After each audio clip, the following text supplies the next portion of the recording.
Assalamualaikum warahmatullahi wabarakatuh.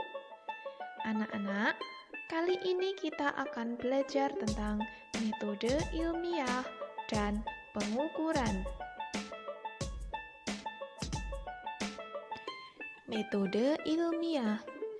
Metode ilmiah merupakan metode yang tersusun dari langkah-langkah yang sistematis untuk memecahkan suatu masalah. Masalah?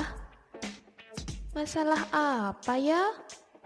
Masalah IPA?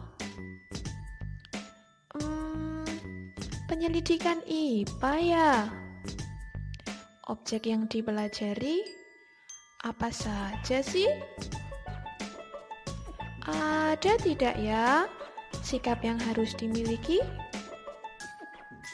Lalu, bagaimana cara menyelesaikannya? Kuy, kita kepoin. Dalam melakukan penyelidikan IPA, ada 3 keterampilan proses yang secara otomatis akan kita latih, yaitu pengamatan, inferensi, dan komunikasi. Pengamatan berkaitan dengan segala sesuatu di sekitar kita yang dapat kita amati dengan panca indera ataupun kita ukur menggunakan alat ukur tertentu. Kemudian inferensi maksudnya mengumpulkan berbagai referensi yang berkaitan dengan penyelidikan kita, baik dari buku, percobaan sebelumnya, ataupun internet. Dan komunikasi di sini berarti kita menyampaikan hasil penelitian secara tertulis dan lisan kepada orang lain. Dengan objek yang dipelajari dalam IPA, meliputi seluruh benda di alam dan segala interaksinya. Selanjutnya, langkah-langkah metode ilmiah. Langkah yang pertama yaitu observasi dan merumuskan masalah. Rumusan masalah akan diperoleh setelah kita mengamati. Dalam merumuskan masalah, kita perlu membuat daftar pertanyaan yang mencakup 5W plus 1H. Langkah yang kedua yaitu mengumpulkan data. Langkah yang ketiga, membuat hipotesis. Hipotesis maksudnya adalah dugaan atau jawaban sementara dari penyelidikan yang akan kita lakukan. Langkah yang keempat yaitu melakukan percobaan atau eksperimen. Langkah yang kelima yaitu menarik kesimpulan atas percobaan yang telah kita lakukan. Sebagai seorang yang ilmiah, kita harus memiliki sikap seperti berikut: rasa ingin tahu, objektif, jujur dan cinta kebenaran, teliti, optimis dan gigih, kerjasama, serta toleran. Pembahasan berikutnya adalah tentang pengukuran. Mengukur merupakan kegiatan membandingkan sesuatu yang diukur dengan besaran sejenis yang ditetapkan sebagai satuan. Nah, materi yang akan kita bahas kali ini hanya beberapa alat ukur pada pengukuran panjang, massa, waktu, dan volume. Apa saja? Ini dia, mari kita lanjutkan belajarnya. Jangan lupa cermati cara membaca hasil pengukurannya ya.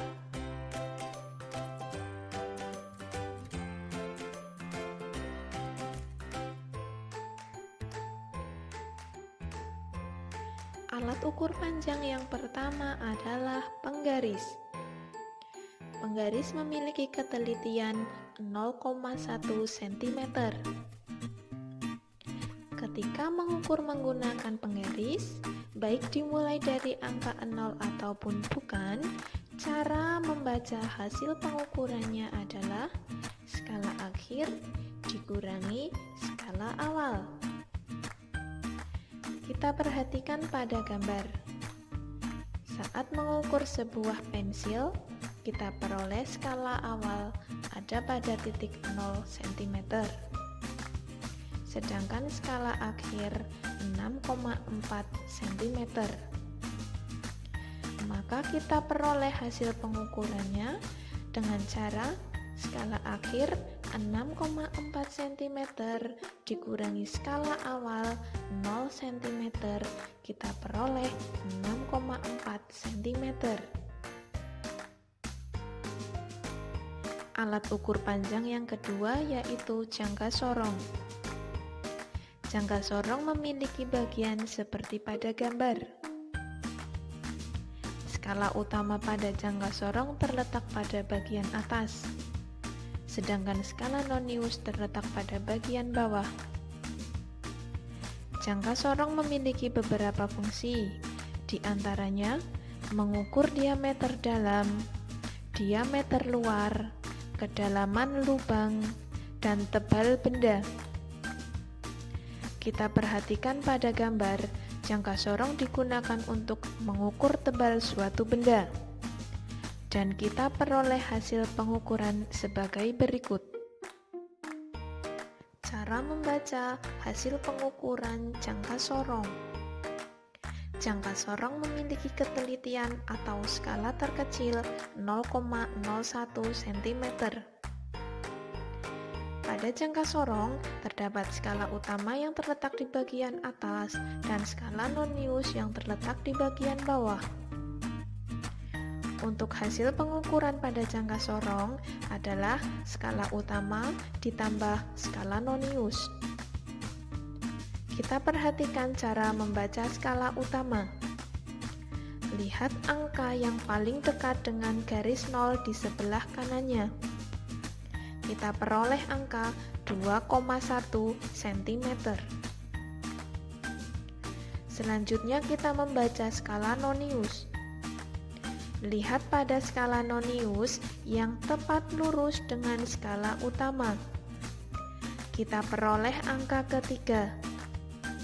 Pada skala nonius, kita kalikan dengan skala terkecil, sehingga kita peroleh 3 kali 0,01 sama dengan 0,03 cm.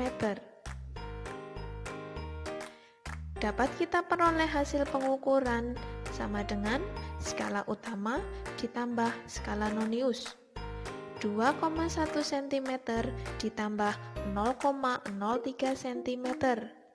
Hasilnya adalah 2,13 cm.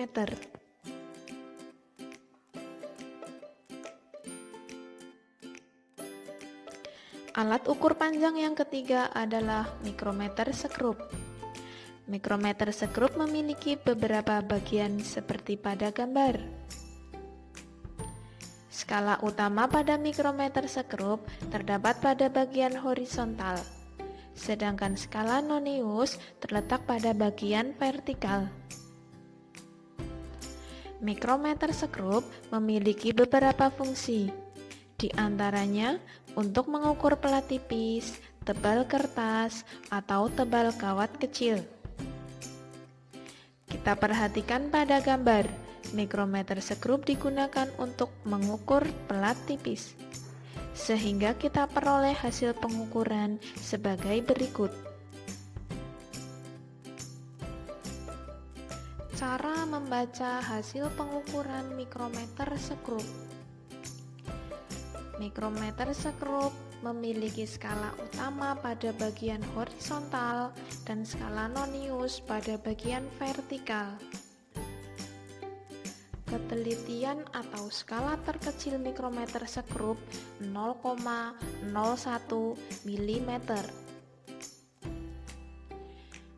Hasil pengukuran mikrometer sekrup diperoleh dengan penjumlahan skala utama ditambah skala nonius.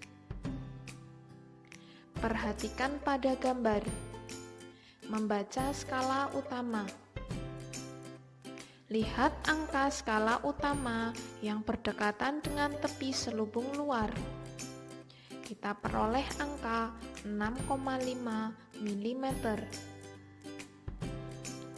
Membaca skala nonius. Lihat garis selubung luar yang berimpit tepat dengan garis mendatar skala utama. Kita peroleh garis ke-19. Untuk skala nonius, kita kalikan dengan skala terkecil. Sehingga kita peroleh 19 dikali 0,01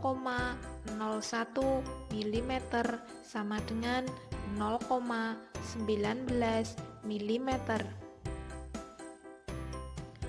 Dapat kita peroleh hasil pengukuran skala utama ditambah skala nonius. 6,5 mm ditambah 0,19 mm.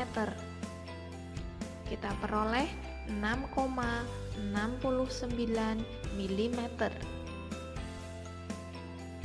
Untuk alat ukur lainnya, silakan cermati tayangan berikut. Insya Allah kalian akan paham. Alat ukur massa, neraca sama lengan. Prinsip untuk neraca sama lengan adalah massa pada lengan bagian kanan sama dengan massa pada lengan bagian kiri. Neraca Ohayus. Hasil pengukuran untuk neraca Ohayus adalah jumlah angka yang ditunjuk di semua lengan. Perhatikan pada gambar. Pada neraca Ohayus, satuannya adalah gram. Dapat kita lihat pada bagian yang pertama, panah menunjukkan angka 90 gram. Panah yang kedua menunjukkan angka 100 gram. Panah yang ketiga menunjukkan angka 7,5 gram. Sehingga kita peroleh hasil pengukuran 90 ditambah 100 ditambah 7,5. Hasilnya adalah 197,5 gram. Alat ukur waktu, stopwatch. Cara membaca hasil pengukuran pada stopwatch. Perhatikan gambar. Lingkaran kecil pada stopwatch menunjukkan jarum menit.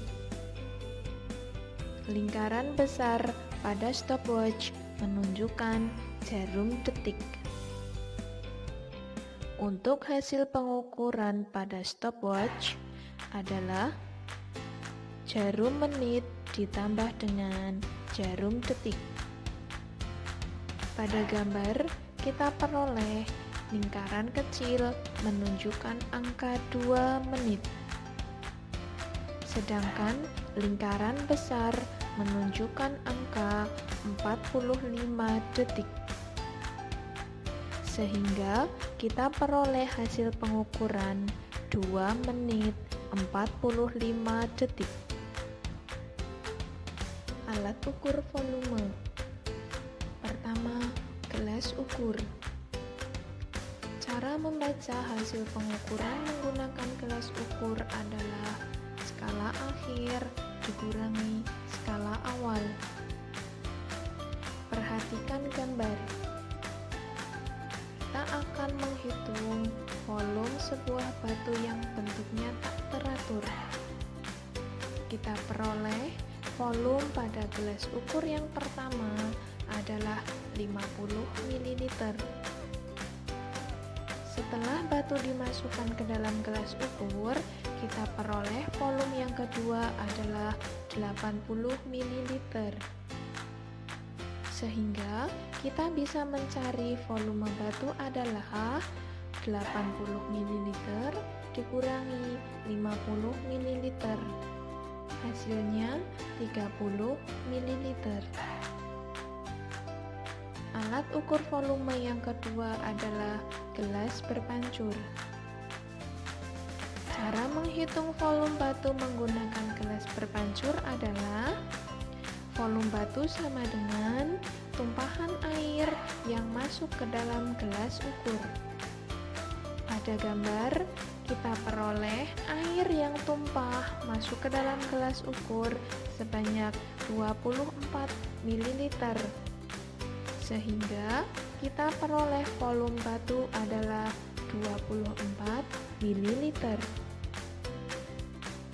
Materi pengukuran ini sesuai dengan firman Allah dalam Al-Quran surah Al-Furqan ayat 2 yang artinya, dan Dia telah menciptakan segala sesuatu dan Dia menetapkan ukuran-ukurannya dengan serapi-rapinya.